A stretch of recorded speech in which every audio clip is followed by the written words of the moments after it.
Saturday special कल, कल का जो दिन होगा सैटरडे स्पेशल आपका इंग्लिश का और साइंस का होगा। लेकिन इस बीच मैं अपने क्लास के लिए 1 घंटे का समय जरूर निकालूंगी, क्योंकि मैंने कल मेरी छुट्टी हो गई थी और फिर संडे हम लोग अधिगम को कर रहे होंगे जबरदस्त तरीके से। तो जितने भी मेरे छोटे बहन भाई नए आए हैं उन्हें बता दूं कि जबरदस्त तरीके की कंटेंट की क्लासेस भी अगर आपको करनी है, कि सब कुछ आपके पास हो, अच्छे से अच्छा कंटेंट जो कि जीवन पर्यंत एक बार पढ़ने के बाद हमेशा अच्छी चीज काम आती है, तो आप लोग प्रखर बैच 2.0 से जुड़ सकते हैं। वहां टेट 20 कूपन कोड लगाकर आपको बेस्ट क्लासेस, बेस्ट नोट्स, सब कुछ बेहतरीन का बेहतरीन मिलेगा। अब आप लोगों को पीडीएफ कहाँ मिलती है, तो देखिए भैया, आप लोग जाएंगे टारगेट विद अंकित, ये हमारा ऐप है, इस ऐप पर जाके आप लोग फ्री पीडीएफ वाले फोल्डर में जाएंगे। इसमें जाके आपको टीचिंग एग्जाम्स वाले फोल्डर में जाना है। ऊपर ही ऊपर यूपीटेट मिलेगा, यूपीटेट के अंदर आपको यूपीटेट 30 क्या मिलेगा बेटा जी, यूपीटेट के ऊपर सबसे ऊपर इसी में यूपीटेट, इसके ऊपर आपको सुपर 30 क्लासेस करके मिलेगा।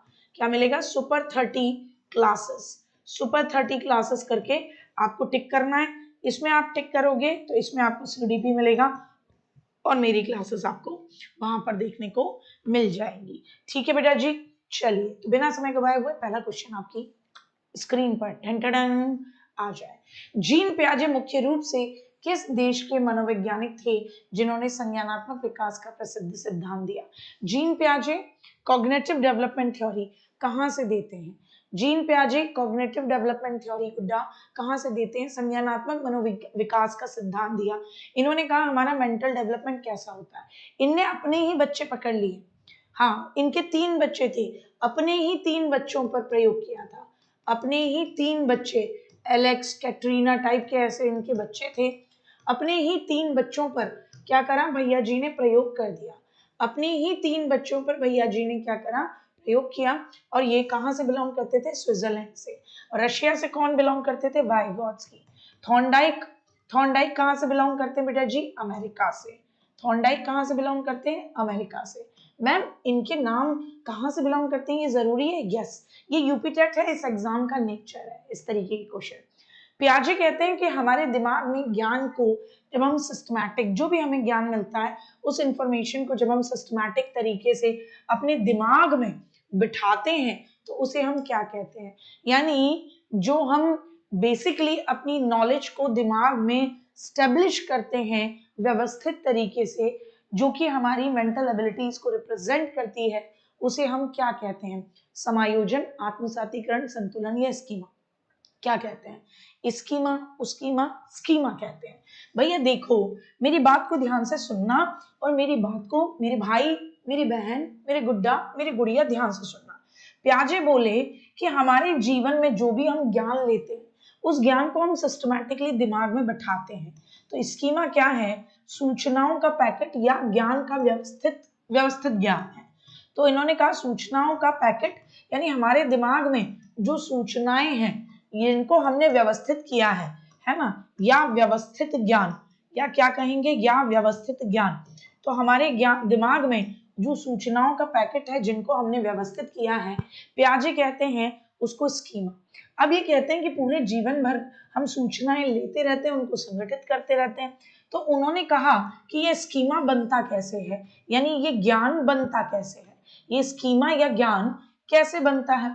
तो उन्होंने कहा इसके लिए 2 प्रोसेस हैं। एक है संगठन, कि हम नए ज्ञान में, पुराने ज्ञान में नया ज्ञान जोड़ते जाते हैं तो हमारा ज्ञान बढ़ता जाता है, बढ़ता जाता है, बढ़ता जाता है। ओल्ड ज्ञान प्लस न्यू ज्ञान, है ना? पुराने ज्ञान में नया ज्ञान जोड़ते गए तो बेटा क्या होगा? हम ज्ञानी व्यक्ति बन जाते हैं, ज्ञानी बाबा। हम क्या बन जाते हैं बाबू? ज्ञानी बाबा। ज्ञान में ज्ञान स्टोर करते जाते करते जाते करते जाते, ऑर्गेनाइज हो गया। दूसरा कहा? अनुकूलन। कई बार जब हम ज्ञान को जोड़ते हैं तो हमारा ज्ञान समाज के ज्ञान से मैच नहीं करता। अडॉप्टेशन, तो अपने ज्ञान को समाज के अकॉर्डिंग क्या करना? बदलाव करना। अपने ज्ञान को समाज के अनुकूल बनाना, यानी हमारा जो अपने हिसाब से हमने जो नॉलेज बनाई होती है वो समाज के हिसाब से मैच नहीं खा रही होती है, तो अपने ज्ञान को समाज के अकॉर्डिंग क्या करना बेटा जी? समायोजित करना, अनुकूलन करना। अनुकूलन करना, अडॉप्टेशन करना, समाज के अकॉर्डिंग क्या करना बेटा जी, अनुकूलन। अब एक साथ तुम्हें कैसे पता पड़ेगा कि तुम्हारा समाज के अकॉर्डिंग ज्ञान गड़बड़ है? तो इसमें 3 प्रोसेस बताई उन्होंने। क्या बताई? 3 प्रोसेस। पहली का नाम है आत्मसातीकरण। आत्मसाती, मेरी आत्मा तेरी साथी, आत्मसातीकरण, मेरी आत्मा तेरी साथी, असिमिलेशन, असी मिले तुसी मिले, काय बात के गिले, यानी तेरा गलत भी मुझे स्वीकार, तेरा अच्छा भी मुझे स्वीकार। इसमें हम पुराने ज्ञान में नए ज्ञान को जोड़ते, कोई बदलाव नहीं करते, यानी गलत ज्ञान भी मिल जाए, जहां ज्ञान मिल जाए जौहर खान वहीं से ले लो। तो तुम भी यही काम करते हो, असी मिले तुसी मिले फिर काय के गिले। आत्मा तुम्हारी किसी की भी साथी हो जाती है कि नहीं हो जाती? तुम्हारी आत्मा मेरे अलावा सबकी भी साथी हो रही है, सच्चाई तो यही है। अब इससे क्या होता है, तुम्हारे पुराने ज्ञान में तुमने नया ज्ञान ले लिया, जैसे तुमने कहा दीदी ज्ञान कहीं से भी मिले ले लो, ले लिया, अब गलत ज्ञान बनवा लाए। कई बार तुम्हें ऐसा होता है कि तुम्हारा स्कीमा गलत बन गया, किसी ने तुम्हें गलत पढ़ा दिया, तुम गलत सीख के आ गए। अब जब तुम आत्मसातीकरण, अपनी आत्मा को किसी और का साथी बना लाए, असी मिले तुसी मिले, काय बात के गिले, यानी तुमने पुराने ज्ञान में नया ज्ञान जोड़ लिया और वो गलत ज्ञान था, हो गया कांड। अब क्या होगा, अब तुम जब मेरी क्लास में दोबारा लौट कर आओगे तो क्या होगा, मैं तुमसे क्वेश्चन पूछूंगी, अब तुम बता नहीं पाओगे तो मैं तुम्हें पकड़ लूंगी, हा हा हा हा हा, ऐसे करके मैं कहूंगी क्यों भाई क्या करता है, गड़बड़ी करता है, तो तुम कहोगे नहीं दीदी गड़बड़ी हो गई। मैं कहूंगी ये तो होता ही नहीं उत्तर, ये तूने कहां से पढ़ा, बता मुझे। तो तुम ये तो नहीं बताओगे कि किधर से ज्ञान मनवा के लाए हो, लेकिन तुम तुरंत कह दोगे दीदी मुझसे गलती हो गई थी, हाँ वो दीदी मेरे ज्ञान में मैं अभी सुधार कर लेता हूँ। तो तुम क्या करते हो, तुरंत अपने ज्ञान में बदलाव करते हो, तुरंत अपने ज्ञान में परिवर्तन करते हो, संशोधन करते हो। तुम समझ जाते हो कि तुमने गलत ज्ञान बना लिया है, तो तुम क्या करते हो, समायोजन, ज्ञान में परिवर्तन करते हो, बदलाव करते हो, संशोधन करते हो। इसके बाद तुम क्लास में हंसी खुशी गार्गी दीदी के साथ क्या करते हो, इक्विलिब्रेशन, संतुलीकरण करते हो, क्योंकि सही स्कीमा बन गया, सही ज्ञान बन गया, तो फिर इस क्लास में आराम से जैसे बाकी बच्चे जवाब देते हैं वैसे तुम ही जवाब देते हो। तो आत्मसातीकरण का एक और एग्जांपल देते हैं, ये तो हुआ प्रैक्टिकल एग्जांपल, एक और एग्जांपल आत्मसातीकरण या असिमिलेशन का, कि एक बच्चा था, उसने ना कुत्ता देख रखा था, गाय को पहली बार देखा तो गाय को भी कुत्ता बोल दिया। फिर जब वो ये कह रहा ओ ये देखो कुत्ता, कितना बड़ा कुत्ता आ रहा है, हम सब हंसे, बोले भाई साहब ये क्या कर रहे हो, कुत्ता थोड़ी ना होता है ये। तो हमने कहा कि गौर से देखो, कुत्ते के कोई सींग होते हैं, कुत्ते के कोई थन होते हैं, कुत्ते की कोई इतनी लंबी पूंछ होती है। तो बच्चे ने अपने पुराने स्कीमा में बदलाव किया, संशोधन किया, उसने उसके अंदर परिवर्तन किया। तो जब बदलाव, संशोधन, परिवर्तन है अपने ज्ञान में तो समायोजन कहते हैं। फिर उसको समझ में आया कहीं किताब पढ़कर या किसी की बात सुनकर कि ओहो ये तो गैया मैया है, तो उसने तुरंत संतुलीकरण करके सही स्कीमा बना लिया। ठीक बिट्टू आ जाओ। तो ये स्कीमा हो गया, समायोजन समझ में आ गया, आत्मसातीकरण, संतुलन, तीनों समझ में आ गए। कोई दिक्कत बोलो, किसी को कोई दिक्कत? अरे बेटा ऐड का ऑप्शन बिल्कुल 1 सेकंड के अंदर हट जाता है, हटा दे लाड़ो, क्या दिक्कत है। अच्छी चीजों के साथ कुछ कांटे भी तो आते हैं, फूल के साथ कुछ कांटे आते हैं, कर दे। समझ में आ गया, बहुत बढ़िया। चलो जब कोई बच्चा, इस क्वेश्चन का जवाब दो, समझ में आया या नहीं आया पता लगेगा। जब कोई बच्चा नई जानकारी को शामिल करने के लिए अपने वर्तमान स्कीमा में संशोधन करता है, परिवर्तन करता है या बदलाव करता है, तो ये प्रक्रिया क्या कहलाती है? जब कोई बच्चा संशोधन करता है, परिवर्तन करता है, बदलाव करता है, तो ये प्रक्रिया क्या कहलाती है? आत्मसातीकरण, समायोजन, संगठन, संरक्षण।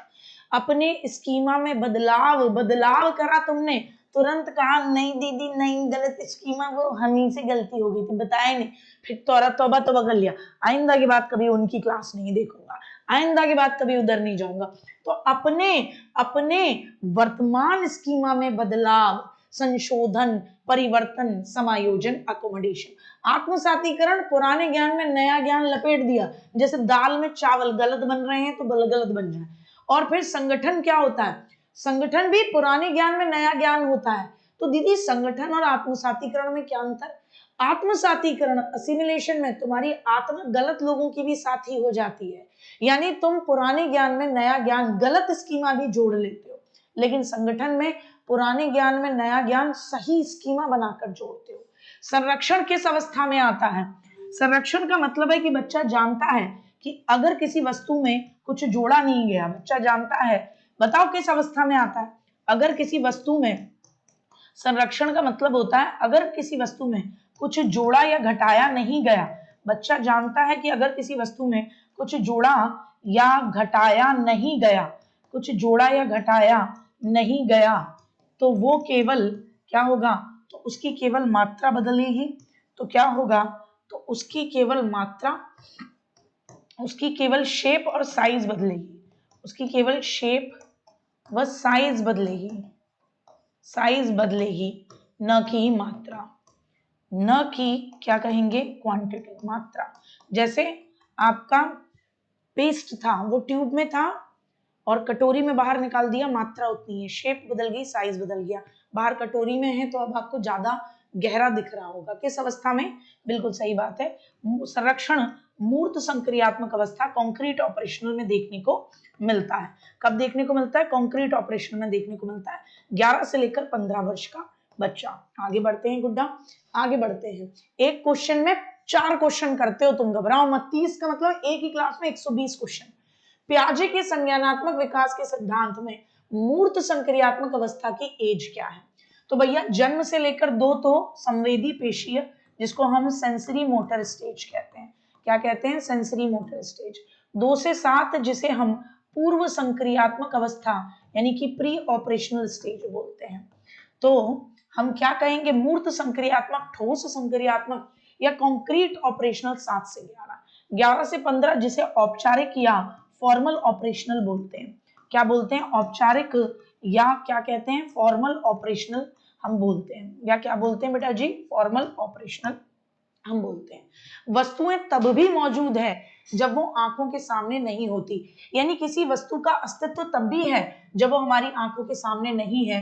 पियाजे के अकॉर्डिंग वस्तु स्थायित्व का ये गुण किस अवस्था में आता है, और इस गुण को वस्तु स्थायित्व, कैसे रो रहे हो बेटा, माधु जादूगर, क्या नाम है इस बच्चे का, प्यारे का, क्या बात होगी बेटा, माँ दुर्गा मंदिर, क्यों रो रहे हो बेटो, आंखों में आंसू वाली इमोजी क्यों है मेरे बच्चे, क्या रीजन है, कोई कारण, कोई रीजन, कोई समस्या मेरे बच्चे को बताओ, कोई परेशानी हो तो बताओ।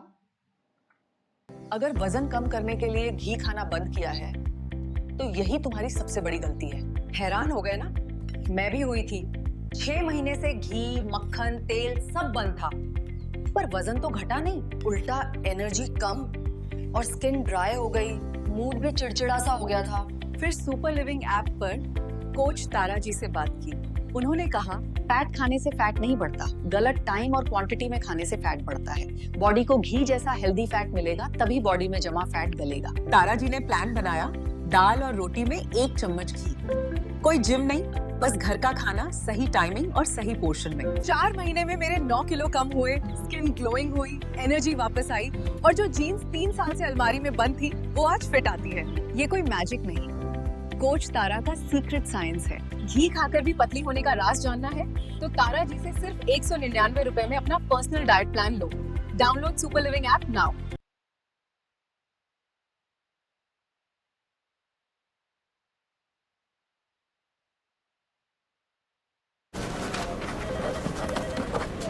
मंडे आइएगा सब पेपर्स के साथ।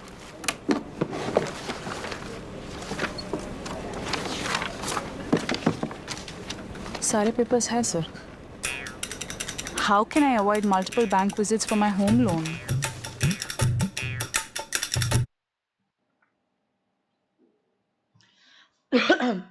बताएंगे। तो हम सब जानते हैं सेंसरी मोटर स्टेज, जिसमें बच्चे की उम्र होती है 0 से लेकर 2 साल, उसमें वो कौन कौन सी विशेषताएं सीखता है। तो आप कहोगे सेंसरी मोटर स्टेज में बच्चा एक तो अनुकरण करना सीखता है। विशेषता नंबर 1, बच्चा क्या सीखता है, अनुकरण करना यानी इमिटेशन करना सीखता है। बच्चा क्या सीखता है बेटा जी, अनुकरण यानी इमिटेशन यानी नकल करना सीखता है। अनुकरण, इमिटेशन यानी नकल करना सीखता है। दूसरी बात हम क्या कहेंगे, बच्चा वस्तु स्थायित्व जानता है, यानी बच्चा ये जानता है कोई वस्तु मेरी आंखों के सामने नहीं है लेकिन ऐसी वस्तु का अस्तित्व होता है। बच्चा अपने सेंस ऑर्गन को दिमाग मानता है, यानी सेंस ऑर्गन से ज्ञान प्राप्त करता है। सेंस ऑर्गन से क्या करता है? ज्ञान प्राप्त करना। सेंस ऑर्गन से क्या प्राप्त करता है? ज्ञान प्राप्त करना। बच्चा अपने सेंस ऑर्गन से क्या करता है बेटा जी? ज्ञान प्राप्त करता है। क्या करता है? आराम से देखो बेटा, मूर्त की आराम से देखो, आराम से देखो, कोई गड़बड़ी नहीं है। मैंने पिछले ऑप्शन में ना अगले में ना कहीं मैंने कोई गड़बड़ी नहीं की है। अच्छे से देखो, ठीक है ना, अच्छे से देखो आप, अच्छे से, ठीक है साक्षी, अच्छे से देखो। उससे अच्छे पहले से कोई क्वेश्चन था ही नहीं ऐसा, ठीक है, अच्छे से कर लो, अच्छे से देखा करो। एक बच्चा ये सोचता है कि जो वो सोचता या देखता है बाकी सब भी वही सोचते हैं। यानी बच्चे को लगता है कि जैसे मैं सोच रहा हूँ वैसे ही सब लोग सोच रहे हैं, जैसे मैं देख रहा हूँ वैसे ही सब देख रहे हैं। हाँ, और गोल ओरिएंटेड बिहेवियर भी संवेदी अवस्था में करता है। यानी बच्चा ये सोचता है कि जैसे मैं सोचता हूँ वैसे ही दुनिया देखती है। यानी उसके अंदर ईगो सेंट्रिसिज्म है। उसको लगता है अगर मैं गली के गोलू भैया को जानता हूँ तो सबको पता होगा गोलू भैया कौन है। तो वो ये सोचता है कि जैसे मैं सोचता हूँ दुनिया वैसे ही सोचती है, जैसे मैं देखता हूं दुनिया वैसे ही देखती है। तो आपसे पूछ रहे हैं कि इसे ईगोसेंट्रिसिज्म कहते हैं। ये किस अवस्था में देखने को मिलता है? ये मिलता है पूर्व संक्रियात्मक में, यानी 2 से लेकर 7 साल की उम्र में। कहाँ मिलता है? 2 से लेकर 7 साल की उम्र में देखने को मिलता है। कहाँ मिलता है साक्षी? अब तो दिक्कत नहीं है, गुड्डा देख लिया था लाड़ो, है ना? 2 से लेकर 7 साल की उम्र में। तो इस 7 साल की उम्र तक में बच्चे में क्या क्या विशेषताएं बेटा जी? एक विशेषता जिसको हम कहते हैं जीववाद। क्या कहते हैं? जीववाद यानी एनिमिज्म। बच्चा निर्जीव वस्तुओं को क्या समझता है बेटा जी? सजीव समझता है। दूसरी विशेषता क्या है गुड्डा इसके अंदर? अहम केंद्रवाद। उसको लगता है जैसा मैं सोचता हूं वैसे ही मम्मी भी सोचती है, वैसे ही पापा भी सोचते हैं, वैसे ही दादी और दादा भी सोचते हैं। ईगोसेंट्रिसिज्म। इसके अलावा इसके अंदर एक और चीज हमें देखने को मिलती है, केंद्रीकरण। केंद्रीकरण का मतलब ये किसी भी वस्तु या किसी भी व्यक्ति के केवल एक पहलू के बारे में सोचता है, केवल एक एस्पेक्ट के बारे में इसकी सोच होती है, दूसरे की नहीं। जैसे अगर हम इससे कहें कि ग्लास कैसा है तो ये क्या कहेगा? मैं बात कर लूंगी अभी बेटा 2 मिनट के लिए। क्या नाम है मेरे बच्चे का?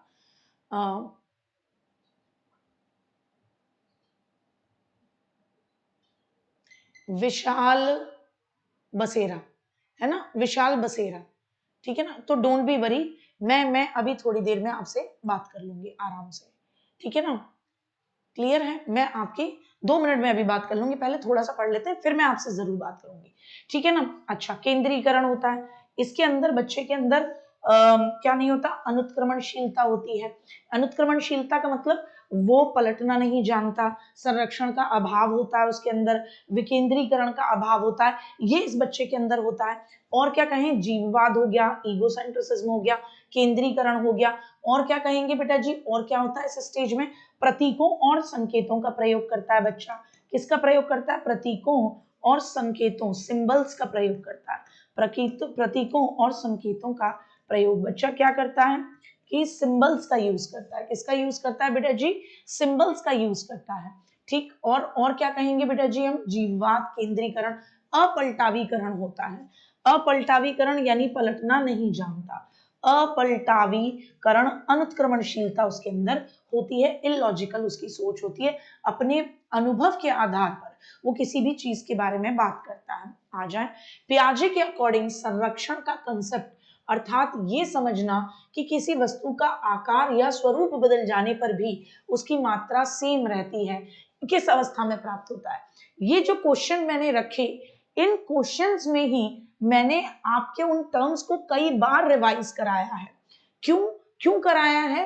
क्योंकि रीजन है ताकि आपको दोबारा याद हो कि संरक्षण का मतलब होता है कि बच्चा ये समझने लगे कि अगर किसी वस्तु के आप उसका शेप बदल सकता है, उसका साइज बदल सकता है, लेकिन अगर किसी वस्तु में कुछ जोड़ा नहीं गया, कुछ घटाया नहीं गया, तो उसकी क्वांटिटी कैसे बदल जाएगी? 100 ग्राम की चीज 100 ग्राम की ही तो रहेगी।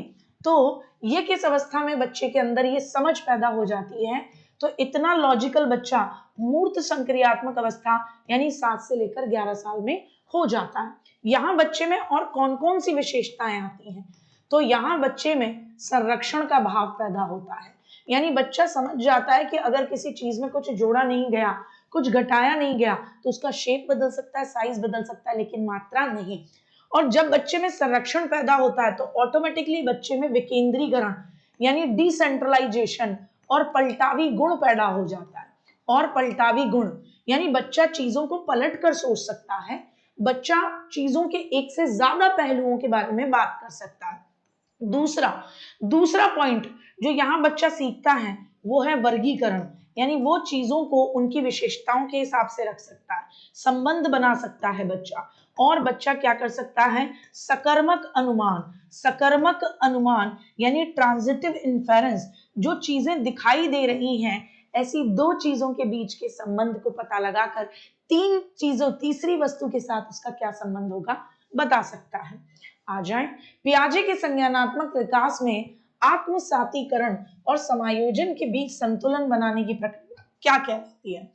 अगर आप आत्मसातीकरण यानी नए ज्ञान में पुराना ज्ञान मिला लिया या पुराने ज्ञान में नया ज्ञान मिला लिया जो गलता है, ठीक है ना, और समायोजन कि आपने उसमें ज्ञान में फिर बदलाव किया, तो इसके बीच संतुलन बनाने की प्रक्रिया को हम क्या कहते हैं, संतुलन, इक्विलिब्रेशन या अनुकूलन या विकेंद्रण या मानसिक वृत्ति, क्या कहेंगे हम क्या कहते हैं हम इसको जल्दी से बताएंगे, क्या कहते हैं। अनुकूलन कहते हैं हाय मैं मर जाऊं, अरे क्वेश्चन तो सुन लो, अरे काका लोगों क्वेश्चन तो सुन लो, दिल दुखी कर देता, हाय दिल दुखी कर देता, हाय मार सुटिया पापड़ वाले नु, अरे औलादों हाय मर जाऊं।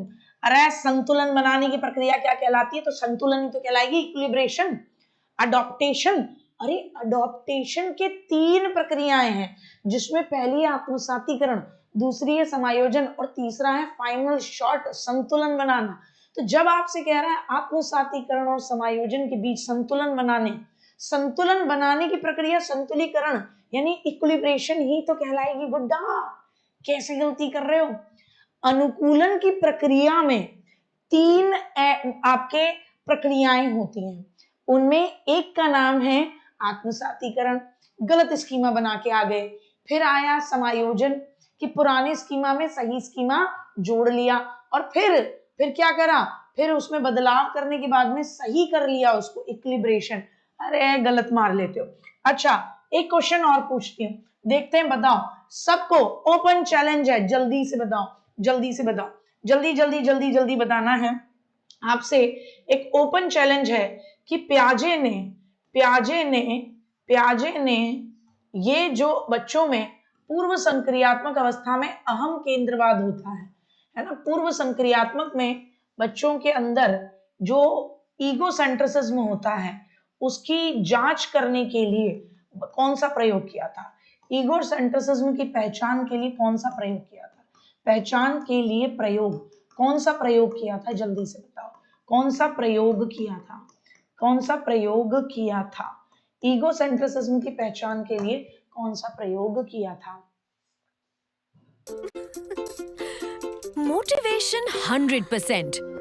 Tomorrow, please. Why then does she remain 70%? Lack of nutrients. Your daily diet gives you only up to 70% vitamins and minerals. For the rest, new Supridin Daily. It has 5 times zinc and 12 essential vitamins, meaning more energy and immunity. One Supridin Daily with food. Hello hair washing जी। रूखे बेजान बाल, oiling Hair washing के पहले हो oiling जी, असली आमला डाबर आमला वाली oiling जी, बाल बनेंगे strong, very thick and long जी, असली आमला डाबर आमला वाली oiling जी। बताओ जल्दी से देखते हैं। अच्छा पहाड़ी वाला किया था, पहाड़ी पे ले गए थे बेटा।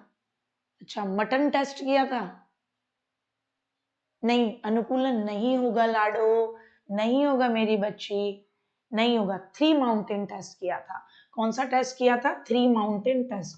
देखो ये जो एग्जाम है ना ये फैक्ट पूछता है, तो ऐसी चीज पूछ सकता है ना। और औपचारिक संक्रियात्मक अवस्था में बच्चों में हाइपोथेटिकल डिडक्शन हो सर, उसके लिए पेंडुलम टेस्ट किया था। आ जाओ बहुत बढ़िया, आ जाओ नेक्स्ट क्वेश्चन। विचार भाषा से पहले आता है और ये भाषा को निर्धारित करता है, ये किस मनोवैज्ञानिक ने कहा। यानी विचार पहले भाषा बाद में, ये किसने कहा, विचार पहले भाषा बाद में, यानी कौन, इसको ऐसे भी बोल सकते हैं, विचार को विकास माना करो। मैं हमेशा बोलती हूँ विचार इज इक्वल टू मानो विकास। तो कौन ये कहता है कि विकास पहले और अधिगम बाद में, विकास पहले एंड अधिगम बाद में, विकास पहले एंड अधिगम बाद में। अब आप आराम से जितने भी प्रीवियस ईयर बनाओगे, है ना, सब बनेंगे तुम्हारे, एक भी नहीं छूटेगा। यही एक तरीका है इस एग्जाम को क्रैक करने का, जबरदस्त तरीके से पीवाईक्यूज और जितने संभावित जिस तरीके के क्वेश्चन पूछे जा सकते हैं सबका बार बार रिवीजन। किसने कहा था? जीन पियाजे ने। लेव वाइगोत्स्की इसका जस्ट अपोजिट बोलते हैं। क्या बोलते हैं? इसका जस्ट अपोजिट। तो लेव वाइगोत्स्की क्या कहते हैं कि पहले भाषा आती है, उससे बच्चा समाज के साथ बातचीत करता है, फिर उसके क्या बनते हैं? विचार बनते हैं। तो वाइगोत्स्की पहले कहते हैं पहले लर्निंग होती है फिर विकास होता है, ठीक है ना। जेरोम ब्रूनर, मेरे रोम रोम में एजुकेशन की प्रोसेस, तो इनकी एक किताब का नाम क्या है? इनकी एक किताब का नाम है द प्रोसेस ऑफ एजुकेशन। इनकी एक किताब का नाम क्या है बेटा जी? The process of education. और दूसरी किताब का नाम है the relevance of education. Jerome Bruner के सिद्धांत का नाम है निर्मितवाद का सिद्धांत। सिद्धांत का नाम क्या है? निर्मितवाद का सिद्धांत। इन्हें आधुनिक निर्मितवाद का जनक कहा जाता है। नोम चॉम्स्की जो कि इनेटिस्ट हैं, क्या है? इनेटिस्ट, जो कि ये मानते हैं कि भाषा सीखने की जन्मजात क्षमता होती है। बहुत बढ़िया। हाँ जी, इनकी भी किताब कर लेते हैं। लेव वाइगोत्स्की जो कहते हैं भाषा पहले आती है, लेव वाइगोत्स्की की किताब का नाम है क्या? भाषा पहले आती है, तो इनकी किताब का नाम है थॉट एंड लैंग्वेज। क्या नाम है? Thought and language. और प्याजे भैया की किताब का नाम है, प्याजे भैया की बुक का नाम है, क्या नाम है? Language and the thought of a child. क्या नाम है? लैंग्वेज, क्योंकि बुक्स के नाम बहुत इंपॉर्टेंट है इस एग्जाम में। Language and the thought of a child, language and the thought of a child, एक बच्चे की भाषा और विचार। और दूसरा moral judgement of a child, moral judgement of a child, moral judgement of a child, क्योंकि नैतिकता का सिद्धांत कोलबर्ग से पहले इन्होंने दिया था। The moral judgement of a child and the language and the thought of a child, इस किताब के लेखक कौन है? The moral judgement of the child and the language and the thought of a child, इस किताब के लेखक कौन है? 2 मिनट में बता दोगे। तुम्हारी बहन ने अभी तुम्हें रिवाइज कराया है, अब तो तुम भाग के इस क्वेश्चन को जेब में रख के नंबर बढ़ा के भाग जाओ। नाम है जीन पियाजे। कोलबर्ग की किताब का नाम क्या है? कोलबर्ग की किताब का नाम है the philosophy of moral development. क्या नाम है? द फिलॉसफी, क्या नाम है? The philosophy of moral development, the philosophy of moral development. ये किसकी किताब का नाम है? ये लॉरेंस कोलबर्ग की किताब का नाम है। बीएफ स्किनर की किताब का नाम क्या है? तो बहुत फेमस किताब है बीएफ स्किनर की, जिसका नाम है द बिहेवियर ऑफ ऑर्गेनिज्म। हमारी बॉडी के ऊपर जो छोटे छोटे प्राणी होते हैं उनका क्या बिहेवियर होता है? तो द बिहेवियर ऑफ ऑर्गेनिज्म, क्या नाम है? The behaviour of organism, the behaviour of organism. फिर क्या है? Beyond, beyond freedom, beyond freedom and dignity, ये भी इनकी एक किताब है, बियॉन्ड फ्रीडम एंड डिग्निटी। हमारे शरीर के ऊपर जो छोटे छोटे बैक्टीरिया होते हैं उनको फ्रीडम भी चाहिए और इज्जत भी चाहिए कि हमें साफ मत करो। और 2 किताबें और हैं इनकी। एक किताब का नाम क्या है? और किताब का नाम बताओ बेटा। एक और है वर्बल बिहेवियर, कि इंसान क्या है? बकलोल है। वर्बल बिहेवियर, जब देखो जब बोलता रहता है। और साइंस एंड ह्यूमन बिहेवियर। और क्या कहेंगे बेटा जी? और कहेंगे साइंस एंड ह्यूमन बिहेवियर। क्या कहेंगे गुड्डा? साइंस एंड ह्यूमन बिहेवियर हम कहेंगे, ठीक है ना। जॉन डीवी की किताबें बताओ। बहुत बढ़िया। जॉन डीवी की किताब बताओ। प्रगतिशील शिक्षा के जनक, सक्रिय शिक्षा के जनक, प्रयोगात्मक शिक्षा के जनक, समस्या समाधान विधि के जनक सारे हैं हमारे जॉन डीवी। इनकी किताब का नाम क्या है? इनकी किताब का नाम है स्कूल एंड सोसाइटी। एक और किताब है इनकी जिसका नाम है डेमोक्रेसी एंड सोसाइटी और how to think, how we think, ये इनकी किताब के नाम है। अगर आपको याद रह पा रहे हैं तो यकीन मानो मेरे गुड्डा, वो संडे वाली क्लास में तुमने दबा के करी। बढ़िया। सही से मिलान करो, ये पहले भी आया हुआ है एक बार आपके प्रीवियस ईयर में, तो मिलान कर दो। संवेदी कामक अवस्था किसके साथ जुड़ती है? सेंसरी मोटर स्टेज को किसके साथ जोड़ा जाता है? तो संवेदी कामक अवस्था में कौन सी विशेषता है? तो आप कहोगे वस्तु स्थायित्व 2। पूर्व संक्रियात्मक अवस्था 2 से लेकर 7 साल, कितनी? 2 से लेकर 7 साल की उम्र, ये ईयर्स भी पूछ लेता है। इस अवस्था में बच्चे में जीववाद होता है, निर्जीव वस्तुओं को सजीव समझना। मूर्त संक्रियात्मक अवस्था यानी जो चीजें दिखाई देती है उनके बारे में लॉजिक लगाना, 7 से लेकर 11, इस उम्र में बच्चा पलटना जानता है, तो पलटावी गुण। अमूर्त में हाइपोथेटिकल डिडक्शन करता है, तो 2 3 4 1 जिधर है वही हमारा उत्तर है, 2 3 4 1, ए इज द राइट आंसर। सबका ए आ रहा था, वेरी वेल डन, पीठ थपथपाइए, आगे बढ़ जाइए। जीन पियाजे के नैतिक विकास को किन 2 अवस्थाओं में हम विभाजित करते हैं? जीन पियाजे साहब के नैतिक विकास को हम किन 2 अवस्थाओं में बांटते हैं? जीन पियाजे साहब के नैतिक विकास को हम किन 2 अवस्थाओं में बांटते हैं?